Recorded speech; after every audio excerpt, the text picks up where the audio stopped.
Hello students, welcome to your own channel home study by Govind sir. आपका अपने YouTube channel home study by Govind sir पर स्वागत है। तो ज्योमेट्री आज हम स्टार्ट करने जा रहे हैं। एग्जाम के पॉइंट ऑफ व्यू से अगर हम देखें तो स्टेट लेवल एग्जाम्स में ज्योमेट्री के क्वेश्चंस पूछे जाते हैं। एसएससी के लिए बहुत ही मेन चैप्टर हो जाता है हमारा मैथ्स के पॉइंट ऑफ व्यू से। एसएससी के प्री एग्जाम्स में अगर हम देखें तो 2 से 3 क्वेश्चन बनते हैं ज्योमेट्री से, जबकि मेंस एग्जाम में ऑलमोस्ट 10 to 12 क्वेश्चन ज्योमेट्री से बन जाते हैं। इसलिए ज्योमेट्री बहुत इंपॉर्टेंट चैप्टर हो जाता है एसएससी के पॉइंट ऑफ व्यू से। ज्योमेट्री अपने आप में एक बहुत बड़ा चैप्टर है। एडवांस सेक्शन का सबसे लेंथी चैप्टर भी हम इसको कह सकते हैं। दूसरी बात, ज्योमेट्री अपने आप में पूरा का पूरा कॉन्सेप्चुअल चैप्टर है। इसका मतलब इसके अंदर सारे के सारे कॉन्सेप्ट्स हैं। आपको वो कॉन्सेप्ट्स याद करने होंगे। क्वेश्चन टू क्वेश्चन हमारा कॉन्सेप्ट चेंज होता रहता है, इसलिए ये सारे जो स्पेसिफिक कॉन्सेप्ट्स हैं वो अच्छे से क्लियर होने चाहिए, तभी हम ज्योमेट्री के क्वेश्चंस को सॉल्व कर पाएंगे। बेसिकली अगर देखा जाए तो ज्योमेट्री पूरा का पूरा चैप्टर केवल और केवल एग्जाम के पॉइंट ऑफ व्यू से एंगल्स एंड लाइंस का मेजरमेंट फाइंड आउट करने के रिगार्डिंग पूछा जाता है। या तो हमसे एंगल की वैल्यू आइडेंटिफाई करने के लिए कहा जाता है, या फिर लाइन की मेजरमेंट कितनी है, लाइंस कितनी है, ये हमारे क्वेश्चंस बनते हैं।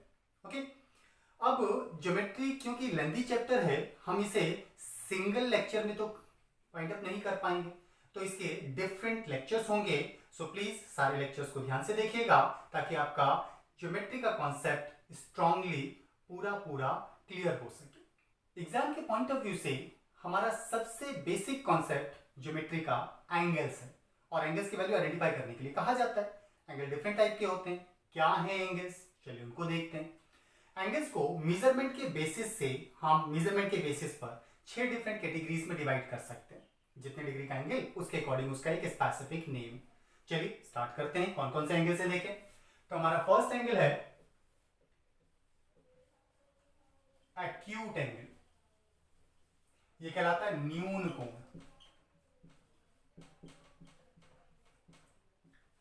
मेजरमेंट के बेसिस पर अगर किसी एंगल का मेजरमेंट 0 डिग्री से बड़ा बट 90 डिग्री से छोटा है तो दैट मींस वो एक एक्यूट एंगल होगा।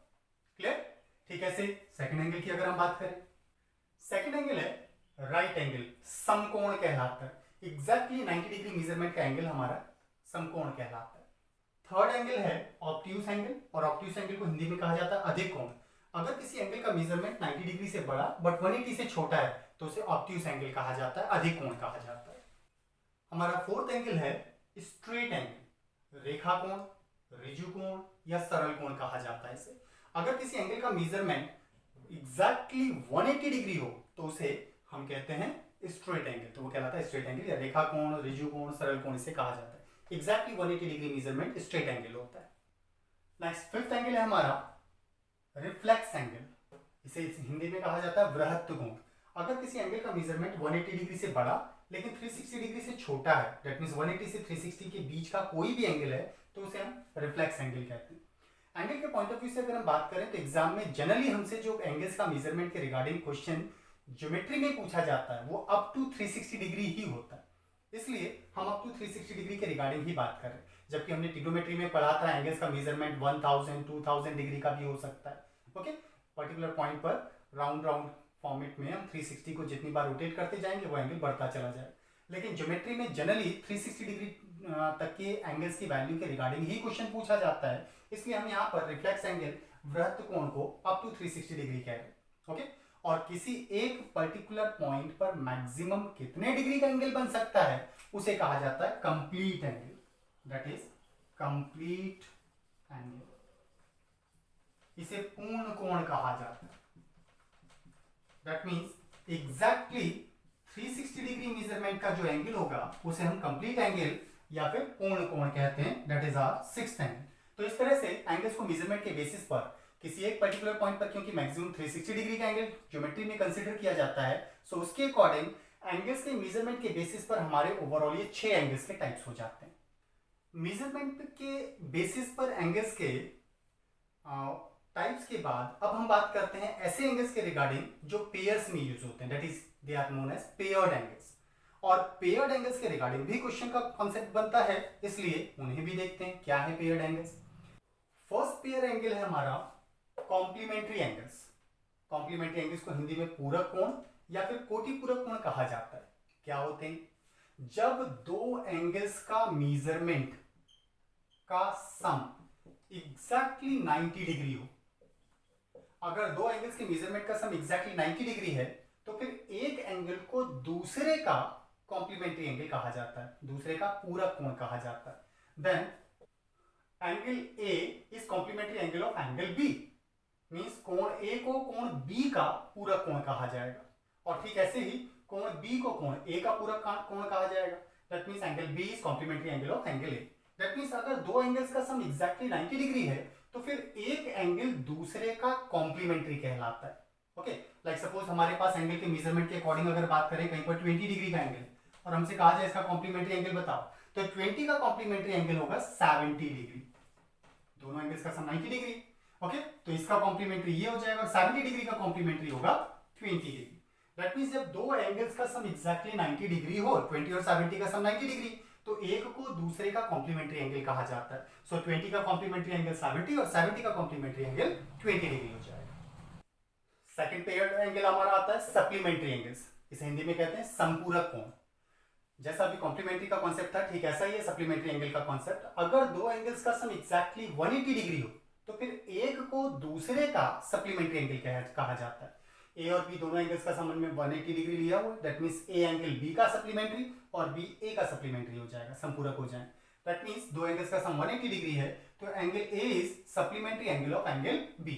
Similarly angle B is supplementary angle of angle A. अगर हमारे पास कहीं एंगल दिया जाता है सपोज 60 डिग्री और कहा जाता है 60 का सप्लीमेंट्री कितना है, 60 का संपूरक कितना है, तो 60 के साथ ऐसा एंगल जो 180 डिग्री सम बनाएगा वो इसका सप्लीमेंट्री एंगल होगा। तो 60 में 120 ऐड करने पर 180 होता है। दैट मींस 60 का सप्लीमेंट्री एंगल संपूरक हो जाएगा 120 डिग्री। ठीक है, 120 डिग्री का सप्लीमेंट्री हो जाएगा 60 डिग्री। क्लियर? जब दो एंगल्स का सम एग्जैक्टली 180 डिग्री हो तो एक को दूसरे का सप्लीमेंट्री एंगल कहा जाता है, संपूरक कहा जाता है। नेक्स्ट आता है वर्टिकली अपोजिट एंगल्स, शीर्षाभिमुख कोण। वर्टेक्स पर अपोजिट डायरेक्शन के एंगल्स वर्टिकली अपोजिट एंगल्स हो जाएंगे। जैसे एक एंगल सपोज ये रहा, एक पॉइंट से अगर दो लाइंस ड्रॉ की जाए तो इनके बीच के एंगल को, दैट इज इनके बीच का डिस्टेंस एंगल कहलाता है। अब इस एंगल का वर्टिकली अपोजिट एंगल्स, लेट इस वर्टेक्स पर अपोजिट डायरेक्शन का एंगल ये हो गया। इट मींस ये दोनों वर्टिकली अपोजिट एंगल्स होने चाहिए। एक्चुअली ये वर्टिकली अपोजिट एंगल्स नहीं है। वर्टिकली अपोजिट एंगल की होने के लिए एक स्पेसिफिक बाउंडेशन भी है। वर्टिकली अपोजिट एंगल तभी कंसीडर किए जाते हैं जब दो लाइंस एक दूसरे को इंटरसेक्ट करती है। जब दो लाइन एक दूसरे को इंटरसेक्ट करेंगी तब इस पर्टिकुलर इंटरसेक्शन पॉइंट पर अपोजिट डायरेक्शन के एंगल्स को वर्टिकली अपोजिट एंगल्स कहा जाता है। ओके, ऐसे ही ये दोनों भी वर्टिकली अपोजिट एंगल्स, इसका अपोजिट डायरेक्शन का ये हो जाएगा। सो ये हमारे वर्टिकली अपोजिट एंगल्स होंगे। क्लियर? तो एंगल ए का vertically opposite angle angle B हो जाएगा, एंगल सी का vertically opposite angle angle D हो जाएगा। ए का शीर्षाभिमुख बी और सी का शीर्षाभिमुख डी होगा। क्लियर? शर्त है जब लाइंस एक दूसरे को इंटरसेक्ट करेंगी तभी वर्टेक्स पर बनने वाले अपोजिट डायरेक्शन के एंगल्स को वर्टिकली अपोजिट एंगल कहा जाता है। यहां ये लाइंस नहीं है, हमने दो एंगल्स को एक वर्टेक्स पर ड्रॉ किया हुआ, दैट मींस ये वर्टिकली अपोजिट एंगल्स नहीं कंसीडर किए जाते। क्लियर? वर्टिकली अपोजिट एंगल्स आपस में बराबर भी होते हैं। इट मींस एंगल ए का मेजरमेंट एंगल बी के मेजरमेंट के बराबर होगा और ऐसे सी का, क्योंकि वर्टिकल अपोजिट एंगल डी है तो ये दोनों भी आपस में बराबर होंगे। वर्टिकली अपोजिट एंगल्स आपस में बराबर होते हैं। नेक्स्ट पेयर्ड एंगल हमारा आता है एडजेसेंट एंगल्स, संलग्न कोण कहलाते हैं। क्या है एडजेसेंट एंगल्स? एडजेसेंट एंगल्स उन एंगल्स को कहा जाता है जब दो एंगल्स की एक आर्म कॉमन, एक भुजा उभयनिष्ठ हो। जैसे इस वाली आर्म पर एक एंगल ये बना हुआ है, that is let angle A, ये एक एंगल। ओके, अब इन दोनों में से किसी भी एक आर्म पर, किसी भी एक भुजा के ऊपर एक और एंगल बना दिया जाए। ओके, इस वर्टेक्स से बनाते हैं सपोज ये बी, तो ये दोनों एडजेसेंट एंगल्स कहलाएंगे। ये दोनों एडजेसेंट एंगल्स हैं क्योंकि इस वाली आर्म पर एक एंगल ये है और इसी आर्म पर एक एंगल ये है, तो ये दोनों एडजेसेंट एंगल्स हो जाते हैं। नाउ एडजेसेंट एंगल के लिए जरूरी नहीं है कि एक ही वर्टेक्स से दोनों एंगल्स बने, ये जरूरी नहीं। लेट ये एक लाइन सेगमेंट, इस पर एक एंगल ये बना हुआ है ए। अब इस लाइन सेगमेंट के इस वर्टेक्स पर एंगल बना है, इसके दूसरे वर्टेक्स पर अगर एंगल ये हो जाता है सपोज बी, तो ये दोनों भी एडजेसेंट एंगल्स हैं। ओके, अगर दो एंगल्स का एक आर्म कॉमन हो, दो एंगल्स का एक आर्म कॉमन हो, सेम वर्टेक्स या फिर opposite vertex, it doesn't matter, इससे कोई फर्क नहीं पड़ता है। ओके, तो ऐसे में जब दो एंगल्स का एक आर्म कॉमन हो तो इन दोनों को एडजेसेंट एंगल्स कहा जाता है। डायरेक्शन भी जरूरी नहीं है कि अपोजिट हो, सेम डायरेक्शन भी हो सकती है। सपोज इस लाइन सेगमेंट का एक एंगल ये है और एक एंगल सपोज ये है, ए एंड बी। इस एंगल और इस वाले एंगल दोनों की एक आर्म कॉमन है, इसलिए दोनों एडजेसेंट एंगल्स हो जाते हैं। और एडजेसेंट एंगल्स के रिगार्डिंग मेजरमेंट के बेसिस पर कोई स्पेसिफिक कॉन्सेप्ट नहीं है। क्यों? क्योंकि इन दोनों का सम कितना भी हो सकता है। ओके, ये दोनों बराबर भी हो सकते हैं, ये दोनों अलग अलग मेजरमेंट के भी हो सकते हैं, दोनों का सम 90 भी हो सकता है, दोनों का सम 180 भी हो सकता है, कितना भी डिग्री हो सकता है। दैट मीन्स इन दोनों के एंगल्स के मेजरमेंट के रिगार्डिंग कोई कॉन्सेप्ट नहीं है। हमें केवल ये पता होना चाहिए कि एडजेसेंट एंगल्स क्या होता है, क्योंकि कई बार क्वेश्चन की लैंग्वेज में टर्म यूज किया जाता है, संलग्न कोण कहा जाता है। तो क्या है संलग्न कोण, हमें ये पता होना चाहिए। तो जब दो आर्म्स की, क्या है संलग्न कोण, एडजेसेंट एंगल्स, जब दो आर्म्स की दो एंगल्स की एक आर्म कॉमन हो, दो कोणों की एक भुजा उभयनिष्ठ हो, तो फिर हम दोनों कोणों को संलग्न कोण या एडजेसेंट एंगल कहा कहते हैं। तो एंगल ए और एंगल बी की एक आर्म कॉमन है, इसमें भी दोनों एंगल्स की एक आर्म कॉमन है, इसमें भी दोनों एंगल्स की एक आर्म कॉमन है, तो ये दोनों एंगल्स हमारे एडजेसेंट एंगल्स कहलाते हैं, इन्हें संलग्न कोण कहा जाता है। पेयर्ड एंगल्स का नेक्स्ट फॉर्म आता है अब पैरेलल लाइंस के अंदर, और वहां से भी हमारे एग्जाम के पॉइंट ऑफ व्यू से क्वेश्चन बनते हैं। ठीक है, चलिए उनको देखते हैं। पैरेलल लाइंस के अंदर हमने दो पैरेलल लाइंस लिए हैं, A B and C D. इन दोनों पैरेलल लाइंस के रिगार्डिंग कुछ स्पेसिफिक पेयर्स के बेसिस पर एग्जाम में क्वेश्चन बनते हैं। वो पेयर्स कौन कौन से हैं, अब हम उनको डिस्कस कर रहे हैं। अगर दो पैरेलल लाइंस को एक लाइन इंटरसेक्ट करते हुए पास हो, let P Q is a line जो इन दोनों लाइंस को इन पर्टिकुलर पॉइंट पर इंटरसेक्ट करते हुए पास हो रही है, तो इससे ओवरऑल हमारे कुछ एंगल्स बने। अगर हम मेजरमेंट के बेसिस पर देखें, सपोज ये एंगल 1 है, ये 2 है, ये 3, 4, 5, 6, 7, 8, ये हमने एंगल्स के नेम्स रखे। Okay, names of the angles रखे हम 1 2 3 4 5 6 7 8, हम एंगल्स के नेम्स ले रहे हैं। अगर कभी दो पैरेलल लाइंस को, क्योंकि हम पैरेलल लाइंस के अंदर कॉन्सेप्ट की बात कर रहे हैं, अगर ए बी और सी डी ये दोनों पैरेलल लाइंस है, पैरेलल डबल स्टैंडिंग लाइन का सिंबल होता है, ये पैरेलल लाइंस का सिंबल है।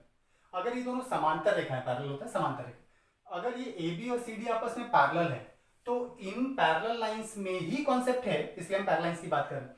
अगर दोनों पैरेलल लाइंस में एक लाइन इंटरसेक्ट करते हुए पास हो, तो इंटरसेक्ट करते हुए पास होने वाली लाइन को ट्रांसवर्सल या तिर्यक रेखा कहा जाता है। एंड PQ is transversal, तिर्यक रेखा कहलाती है, इसे कहा जाता है तिर्यक रेखा या तिरछी रेखा कहा जाता है।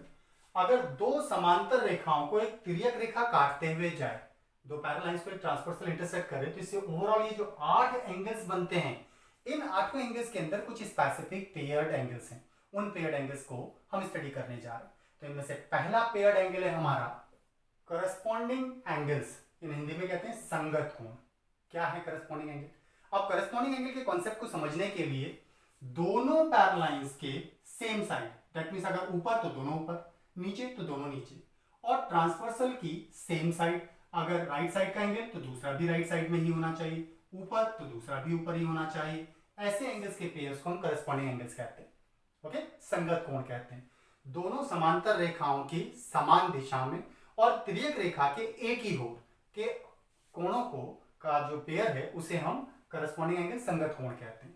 दोनों पैरेलल लाइंस की सेम साइड और ट्रांसवर्सल के भी सेम साइड के एंगल्स के पेयर्स को हम करस्पॉन्डिंग एंगल कहते हैं। तो ऐसे में एंगल 1 का करस्पॉन्डिंग एंगल कौन हो जाएगा?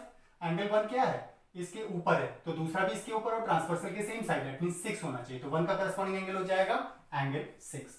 ठीक है, ऐसे एंगल 2 का करस्पॉन्डिंग एंगल अगर हम देखें तो 2 लेफ्ट साइड में अपर, तो इधर भी लेफ्ट साइड एंड अपर, तो 5 हो जाएगा, तो 2 का करस्पॉन्डिंग एंगल हो जाता है 5, एंगल 5। एंड सिमिलरली एंगल 3 का करस्पॉन्डिंग एंगल की अगर हम बात करें तो 3 डाउन एंड लेफ्ट साइड, तो डाउन लेफ्ट साइड इज 8, तो 3 का करस्पॉन्डिंग एंगल 8 हो जाएगा। एंड एंगल 4 का करस्पॉन्डिंग एंगल होगा एंगल 7। ये करस्पॉन्डिंग एंगल के पेयर्स हैं। और पैरेलल लाइंस में करस्पॉन्डिंग एंगल के पेयर्स आपस में बराबर होते हैं, दैट्स द रूल। ओके, जब दो पैरेलल लाइंस को एक ट्रांसवर्सल इंटरसेक्ट करे तो करस्पॉन्डिंग एंगल के चार पेयर्स जो ये बने, ये चारों आपस में बराबर होते हैं। पैरेलल लाइंस के अंदर नेक्स्ट पेयर आता है ऑल्टरनेट एंगल्स का, जिसे हिंदी में बोलते हैं एकांतर कोण। अब ऑल्टरनेट एंगल्स अपनी पोजीशन के अकॉर्डिंग दो टाइप का होता है, डिपेंडिंग ऑन कि हम दोनों पैरेलल लाइंस के अंदर वाले एंगल की बात कर रहे हैं या दोनों पैरेलल लाइंस के बाहर वाले एंगल की बात कर रहे हैं, उसके अकॉर्डिंग ऑल्टरनेट एंगल्स दो तरह का हो जाता है। तो first type of alternate angle is interior alternate angle, अंतः एकांतर कोण। जब हम दोनों पैरेलल लाइंस के अंदर वाले एंगल की बात करेंगे तो वो कहलाएगा इंटीरियर ऑल्टरनेट एंगल्स, और जब हम दोनों पैरेलल लाइंस के बाहर के एंगल की बात करेंगे तो वो कहलाएगा एक्सटीरियर ऑल्टरनेट एंगल्स, बाह्य एकांतर कोण। क्या है ये, चलिए उसको देखते हैं। सबसे पहले हमें पता होना चाहिए ऑल्टरनेट एंगल्स क्या होता है। ऑल्टरनेट एंगल्स का पेयर होता है ट्रांसवर्सल के अकॉर्डिंग, इसको डिफरेंशिएट करते हैं। अगर ट्रांसवर्सल का एक एंगल आप राइट साइड ले रहे हैं तो दूसरा एंगल लेफ्ट साइड हो, अगर एक एंगल अपर ले रहे हैं तो दूसरा एंगल लोअर हो। ऐसे पेयर्स ऑल्टरनेट एंगल के पेयर्स कहलाते हैं। क्लियर? अगर दो पैरेलल लाइंस का के अकॉर्डिंग हम ऑल्टरनेट एंगल की बात करें तो हम ट्रांसवर्सल के थ्रू इसको डिफरेंशिएट करते हैं। एक एंगल अगर राइट साइड है तो दूसरा लेफ्ट साइड, एक अपर है तो दूसरा लोअर हो। ऐसे एंगल्स के पेयर्स को हम ऑल्टरनेट एंगल्स कहते हैं। अब ऐसे में दोनों पैरेलल लाइंस के अंदर वाले एंगल की बात करेंगे या दोनों पैरेलल लाइंस के बाहर वाले एंगल के अकॉर्डिंग, उसके अकॉर्डिंग दो टाइप का हमारा ऑल्टरनेट एंगल्स होता है। तो पहले हम बात करें इंटीरियर ऑल्टरनेट एंगल्स की। और इंटीरियर ऑल्टरनेट एंगल क्या है, जब हम दोनों पैरेलल लाइंस के अंदर वाले एंगल की बात करेंगे। इसका मतलब इन दोनों के अंदर वाले एंगल की बात करें, बाहर वाले एंगल की बात नहीं करें।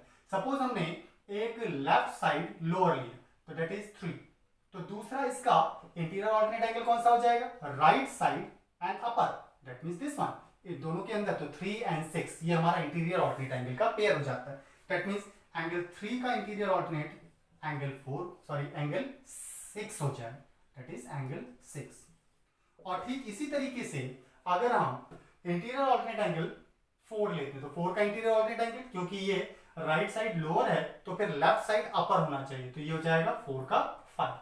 इट मींस एंगल 4 का इंटीरियर ऑल्टरनेट एंगल होगा एंगल 5, दैट इज। तो ये इंटीरियर ऑल्टरनेट एंगल्स के पेयर्स होगा। अब हम बात करते हैं एक्सटीरियर ऑल्टरनेट एंगल्स की। तो एक्सटीरियर क्या होगा, दोनों पैरेलल लाइंस के बाहर वाले एंगल। अगर बाहर वाले एंगल तो इसका मतलब हम इंटीरियर एंगल्स की बात नहीं कर रहे। तो ऐसे में राइट साइड का अपर लेते हैं 1, तो एंगल 1 का एक्सटीरियर ऑल्टरनेट एंगल, तो लेफ्ट साइड का लोअर ये लेना नहीं है, तो इट मींस ये लोअर होना चाहिए, तो 1 का एक्सटीरियर ऑल्टरनेट एंगल हो जाएगा एंगल 8। और ऐसे ही एंगल 2 का अगर एक्सटीरियर ऑल्टरनेट एंगल लेंगे तो फिर कौन सा होगा, राइट साइड का लोअर, क्योंकि यहाँ पर है तो ये लोअर होगा, तो दैट मींस 2 का 7 हो जाएगा, एंगल 2 का एंगल 7। जैसे हमने करस्पॉन्डिंग एंगल में देखा था पैरेलल लाइंस के अंदर करस्पॉन्डिंग एंगल बराबर होते हैं, ठीक ऐसे ही पैरेलल लाइंस में करस्पॉन्डिंग ऑल्टरनेट एंगल्स भी हमारे बराबर होते हैं, चाहे वो इंटीरियर ऑल्टरनेट एंगल्स हो या एक्सटीरियर ऑल्टरनेट एंगल्स। तो इंटीरियर ऑल्टरनेट एंगल्स हमारे बराबर, तो एक्सटीरियर ऑल्टरनेट एंगल्स भी बराबर होते हैं। क्लियर? पैरेलल लाइंस में एक और इंपॉर्टेंट कॉन्सेप्ट है जिसके बेसिस पर क्वेश्चन बनता है, और वो कॉन्सेप्ट है दोनों पैरेलल लाइंस के अंदर और ट्रांसवर्सल के same side, that means 3 and 6 का सम 180 डिग्री होता है। ठीक ऐसे ही दोनों पैरेलल लाइंस के अंदर ट्रांसवर्सल के same side, that means 4 and 5 का सम 180 डिग्री होता है। इन्हें कहा जाता है co interior angles, they are known as co interior angles. Interior angles दोनों पैरेलल लाइंस के अंदर और ट्रांसवर्सल के सेम साइड के इंटीरियर एंगल्स 3 and 6 का सम 180 डिग्री। एंड सिमिलरली दोनों पैरेलल लाइंस के अंदर ट्रांसवर्सल के सेम साइड के इंटीरियर एंगल्स का सम, that means angle 4 and angle 5 का सम 180 डिग्री होता है। इस प्रॉपर्टी के बेसिस पर भी एग्जाम में क्वेश्चन पूछा जाता है, इसलिए आपको ये प्रॉपर्टी भी पता होनी चाहिए। वेल, इन कॉन्सेप्ट के बेसिस पर अब कुछ न्यूमेरिकल्स देखते हैं, जिसमें पहला न्यूमेरिकल ले रहे हैं। हमें एक फिगर दिया गया है, इस फिगर में first line and second intersecting line के इंटरसेक्शन पॉइंट से एक और लाइन दी गई, that is this one. Now y degree 105 degree, 3x degree, 2x degree and 90 degree, ये हमें एंगल्स का मेजरमेंट दिया हुआ। इनके बेसिस पर हमसे पूछा गया x प्लस y की वैल्यू आइडेंटिफाई करो कितना हो। अब x और y की वैल्यू यहाँ से आइडेंटिफाई करते हैं, सम कर लेंगे। x y की वैल्यूज को आइडेंटिफाई करने के लिए कोई कॉन्सेप्ट देखते हैं। हमारे पास बहुत सारे कॉन्सेप्ट हो सकते हैं, उनमें से एक कॉन्सेप्ट यूज करते हैं। चलिए, एक्चुअली हमें y की वैल्यू आइडेंटिफाई करनी और y के साथ 105 लाइन के सेम साइड है, और एक लाइन के सेम साइड के एंगल्स का सम 180 डिग्री होता है, that's the concept. It means y और 105 इन दोनों का सम 180 डिग्री होना चाहिए। इन्हें कहा जाता है लीनियर पेयर। दैट मींस किसी भी लाइन के सेम साइड के एंगल्स का sum 180 degree, that is known as linear pair. It means y और 105 का सम 180 डिग्री होना चाहिए। तो y और 105 का सम हमारे पास 180 degree. So y will be 180 minus 105 will be 75। तो y की वैल्यू हो गई 75 डिग्री। y आ गया। अब x निकालते हैं, x को भी इसी कॉन्सेप्ट से फाइंड कर लेते हैं। नाउ लाइन के सेम साइड के एंगल्स का सम 180 डिग्री होना चाहिए। So 90 plus 2x plus 3x should be equal to 180 degree. That means 90 plus 2x plus 3x should be equal to 180 degree. ऐसा होना चाहिए। क्लियर? और अगर ऐसा है तो यहां से हम x की वैल्यू को आइडेंटिफाई कर सकते हैं। एक और कॉन्सेप्ट यूज किया जा सकता था। एक्चुअली ये और ये लाइंस हैं, और अगर दो लाइंस किसी पर्टिकुलर पॉइंट पर इंटरसेक्ट करें तो वर्टिकली अपोजिट एंगल्स आपस में बराबर होते हैं। यहां से भी x की वैल्यू को आइडेंटिफाई किया जा सकता था क्योंकि y की वैल्यू हमारे पास ऑलरेडी। ओके, कई कॉन्सेप्ट हो सकते हैं। Well 2x plus 3x is 5x and 180 minus 90 is 90. That means x will be 90 divided by 5. 5 से डिवाइड करना है, 5 1 5 8 40, सो y की वैल्यू हो जाती है 18, सॉरी x की वैल्यू हो जाती है 18, 18 5 90, x की वैल्यू हमारे पास 18 हो गई, y की वैल्यू हमारे पास 75 है, दोनों को प्लस कर देते हैं, x प्लस y की वैल्यू हो जाएगी। So that would be x is 18 degree, y is 75 degree, दोनों को प्लस करना है, तो that would be 93 degree, in sorry 93 degree. It means x plus y की वैल्यू हमारे पास 93 डिग्री। पैरेलल लाइंस के अंदर एक और स्पेसिफिक कॉन्सेप्ट के बेसिस पर भी क्वेश्चन पूछा जाता है, उस कॉन्सेप्ट को भी देखते हैं। कॉन्सेप्ट क्या है? अगर दो पैरेलल लाइंस को एक नहीं एक से ज्यादा ट्रांसवर्सल इंटरसेक्ट करें, लेट ये दो ट्रांसवर्सल, एक इसको इंटरसेक्ट कर रही है, एक इसको इंटरसेक्ट कर रही है, और दोनों जाकर किसी पर्टिकुलर पॉइंट पर इंटरसेक्ट करते हैं, तो दोनों जाकर जिस पर्टिकुलर पॉइंट पर इंटरसेक्ट करती हैं, इस पॉइंट पर बनने वाले एंगल का मेजरमेंट, इस लाइन जिस तरफ आप एंगल ले रहे हो, अगर आप इसको पैरेलल लाइंस के जिस पर्टिकुलर लाइन पर ये जाकर इंटरसेक्ट कर रही है उसके अकॉर्डिंग देखिए इधर, तो फिर अपोजिट डायरेक्शन का एंगल, इसका मतलब इसका इंटीरियर नहीं, कोई इंटीरियर नहीं लेंगे, अपोजिट लेंगे, that means this one, and ऐसे ही इस वाले एंगल का अपोजिट इधर होना चाहिए, दिस वन।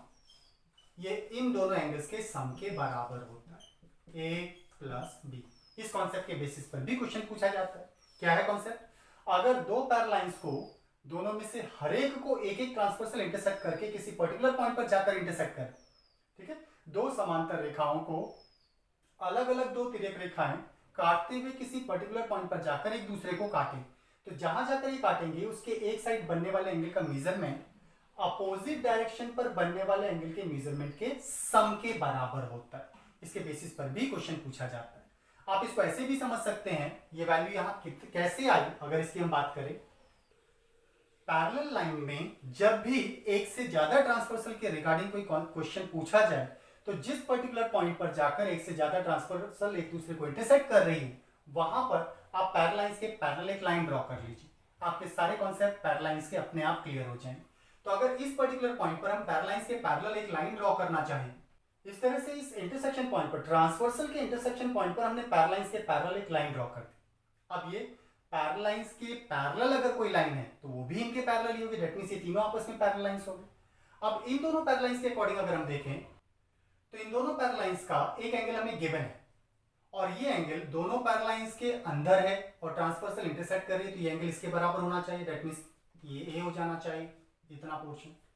ऐसे ही इन दोनों पैरेलल लाइंस में अगर हम देखें तो यहाँ भी एक इंटीरियर एंगल दिया है, तो इंटीरियर ऑल्टरनेट एंगल की प्रॉपर्टी के अकॉर्डिंग अंतः एकांतर कोण के अकॉर्डिंग इन दोनों पैरेलल लाइंस के इंटीरियर ऑल्टरनेट एंगल्स ये होने चाहिए। अगर ये b डिग्री है तो ये भी b होना चाहिए। अब इतना पोर्शन b है, ये a है, तो पूरा एंगल कितना हो जाएगा, a प्लस b के बराबर हो जाता है। इस तरह से हम एंगल के मेजरमेंट को आइडेंटिफाई कर सकते हैं। नेक्स्ट क्वेश्चन है हमारा, फाइंड x। x की वैल्यू आइडेंटिफाई करने के लिए कहा गया, x यहाँ लिखा हुआ है, इसकी वैल्यू को आइडेंटिफाई करने के लिए कहा गया है where AB is parallel to CD, AB CD के पैरेलल, ये दोनों पैरेलल।